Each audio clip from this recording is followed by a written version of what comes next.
Hello, church, and welcome to the pastor's update for this Wednesday, September 23rd, which happens to be a birthday of someone you know and might be looking at right now. So what happens? I go away for a week and then I come back with this with the birthday beard all scruffy. Well, I don't know. It seems like every time about this time for the last few years, I've been trying to grow some sort of facial hair for one reason or another. Previous years it was for the Ghost Tour, playing Rattlesnake Dick. Well, that's not looking like it's going to happen this year. So I've gotten involved. I think you may know this, but if you don't, I'm involved with some productions that the State Theater is putting on, some old-time radio shows, and I'm in several of them. And 3 different nights will be actually hosted at the church, in the church parking lot. I'll be posting a poster or some sort of flyer on the church website, so check that out. But just so you know, it'll be October 3rd, 17th, and 24th, all at 6 p.m. Just drive up to the church parking lot and then bring your own chair, bring your own refreshments. Please also do bring a mask. We'll be practicing regular social distancing. But we'll have tables at the front where the actors will present old-time radio shows. So it might be Gunsmoke, it might be Abbott and Costello, it might be Gildersleeve, it might be something like Edgar Allan Poe. Each night will be different. And so it's free, just come. And at the end, there will be a collection taken to support the State Theater and the artists, or not the artists themselves, but just the local arts. So we do hope you'll come. It'll just be a fun night to get out. Like I said, 6 o'clock on October 3rd, and then the 17th, and then the 24th. I hope you're able to come. I think it'll be a lot of fun. I also want to say at the beginning here, thank you for all the suggestions people have been offering related to our online worship services, kind of ways to enhance things, maybe make it feel more and more like our regular services. So in light of those suggestions, we've been adding in some different types of prayers, maybe some confessional prayers. We'll be looking to do some maybe more responsive prayers. We've been doing some more sing-along type hymns. We'll continue to do that. And then moving forward, we're going to also be incorporating the children's conversation into the actual presentation of the online worship service as well, plus some other wrinkles related to families and children too as we go forward. So stay tuned, keep watching, and thank you again for those suggestions. Related to worship as well, not this coming Sunday, but October 4th, we'll be celebrating World Communion Sunday, as we have every year. And on top of World Communion Sunday will be the collection of one of the 5 annual UCC offerings we'll be taking. It's called Neighbors in Need, and it goes to support a variety of work that UCC churches throughout the United States are doing to support compassion, to support social justice, to support one another in their respective communities. Watch this week's church service, virtual service, and we'll have a video that kind of goes into a little bit more detail about what Neighbors in Need does. But that'll be collected on October 4th, World Communion Sunday.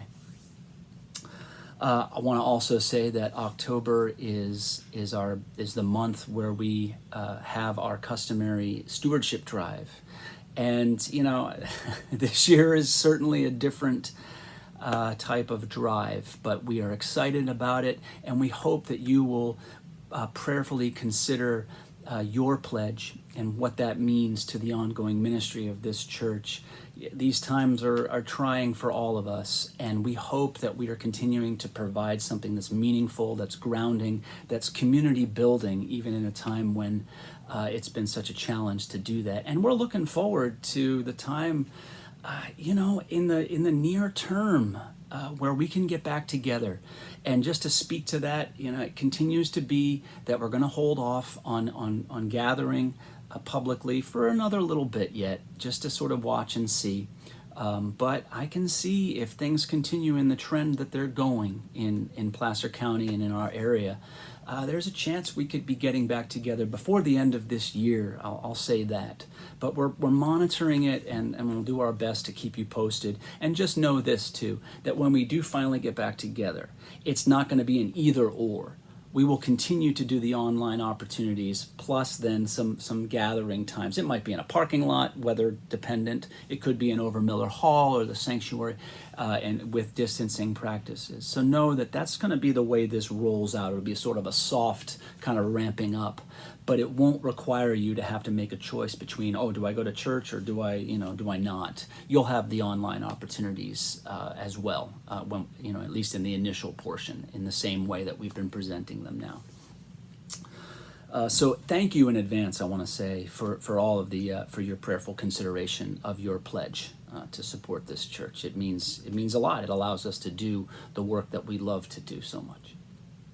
So some of what I've been thinking about this week. Well, last week we were away. We got out of Dodge. We were supposed to go on a camping trip up to Northern California, and as many of you're well aware, the fires kind of changed those plans.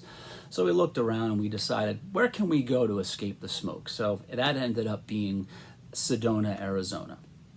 So we drove down and we had a great time. It was a phenomenal time. And on that trip, one night last week, Andrea and I came across a very powerful video. And I've been seeing many of you post about this video on Facebook or on social media. And it's actually a movie about social media and the impact that it has. And it's called The Social Dilemma, and it's on Netflix. I don't usually like to use this time as a means of sort of advertising something like that, but after watching that movie, it is so profound. It's so important to see it and then to consider what it's talking about. And that the long and the short of it is, it's a documentary, so I'm not like giving away a plot line here. But the long and the short of it is, because of the way social media is structured, I'm talking about, Facebook, Instagram, TikTok, all of them, Twitter, they are designed as businesses. And part of their business model has always been and continues to be to create clicks, to create page views, to create a user experience where you stay on, you stay engaged.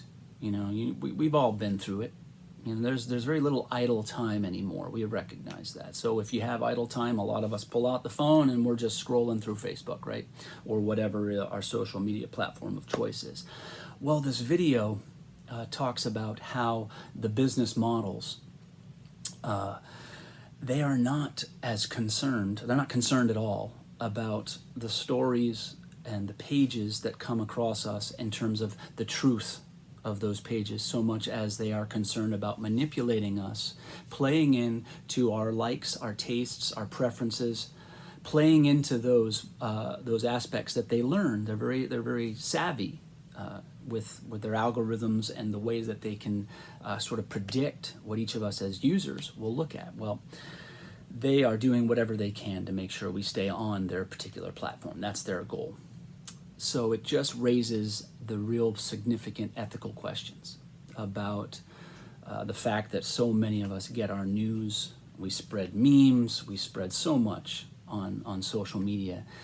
And the truth is,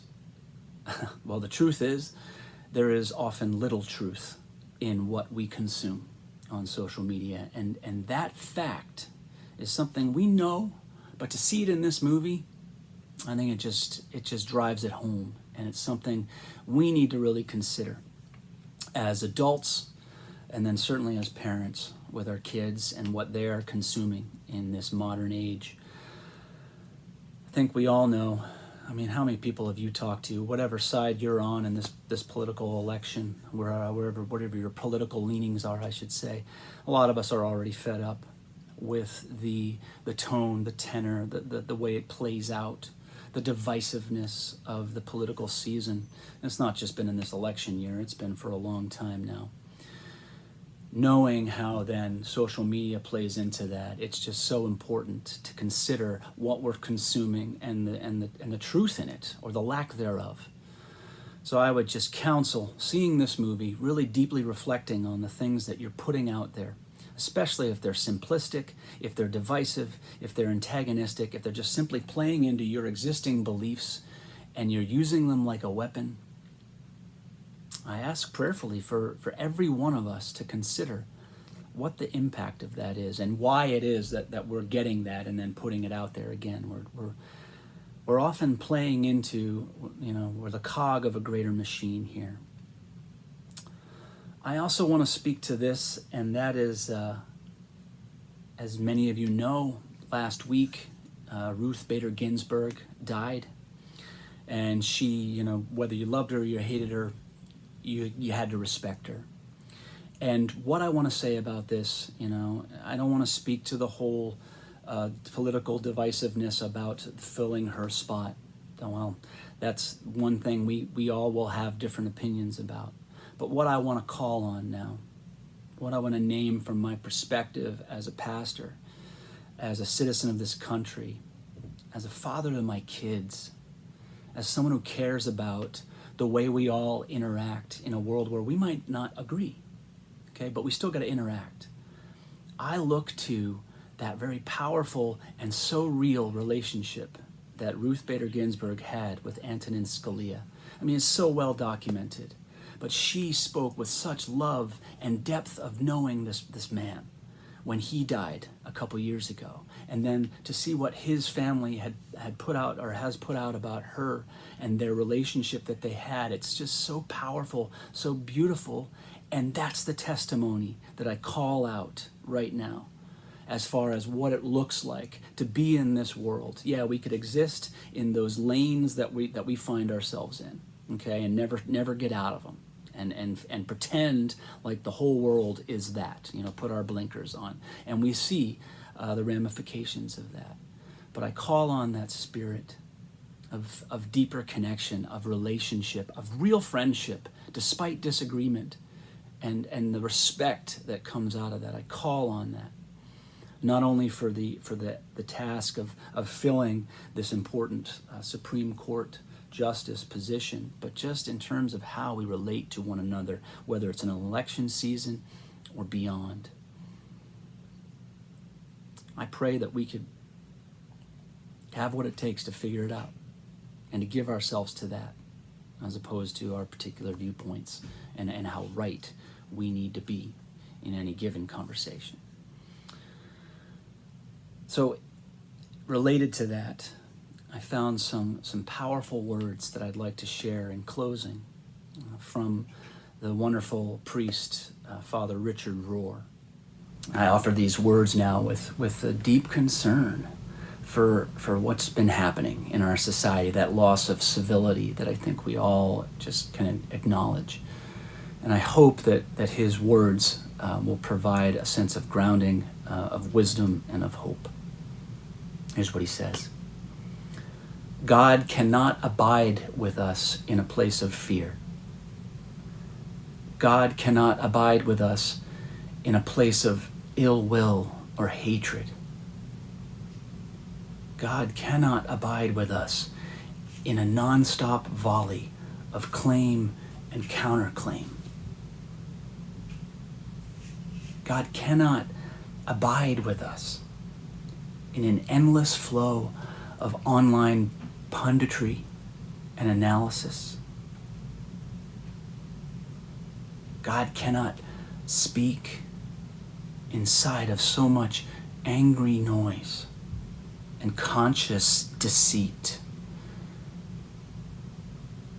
God cannot be found when all sides are so far from the falconer. God cannot be born except in a womb of love. So offer God that womb. Friends, I pray that gives you the nudge and the strength that you might need to be that source of love and respect that our world so desperately needs right now. Until next time, be held in Christ's peace. Amen.